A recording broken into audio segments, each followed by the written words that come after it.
एक कुडी ती वैष्णवाची, एक कुडी ती स्नेहाची. एका कुडी घातिले शीट, एक कुडी दिसे तेलकट. एके कुडी घातिले माळा, एकीचा रंग दिसे सावळा. संतू म्हणे कुडी टोपण, हिचे करू नका जोपन. संत संताजी जगनाडे महाराज हे अभंगातून माणसाचं बाह्यपण आणि अंतर्मन कसं असावं याविषयी टिप्पणी करतात.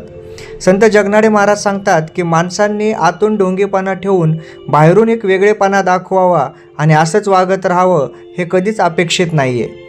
कारण जर तुमचं अंतर्मनच शुद्ध आणि स्वच्छ निर्मळ नसेल तर बाह्य ढोंगीपणाचा काहीही उपयोग नाही. तो परमेश्वर या सर्व गोष्टी ओळखून असतो.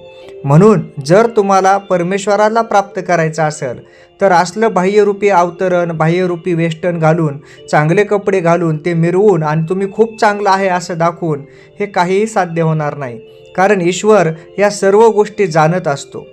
म्हणून ते म्हणतो की एक कुडी, इथं कुडी म्हणजे घातलेला कपडा याला म्हटलेलं आहे की ते वैष्णवांची एक कुडी आहे आणि एक कुडी मात्र तेलकट आहे. म्हणजे त्यांचा काम करणाऱ्यानं त्याचे घाम गाळून घामाचे डाग, तेलाचे डाग त्याच्यावर लागलेले आहेत असं सांगतात. एका कुडी घातिले शीट असं ते म्हटलेलं आहे. म्हणजे काय की एका कुडीवर विशिष्ट असा छापा घातलेला आहे किंवा एक डिझाईन, प्रिंटिंग अशी केलेली आहे.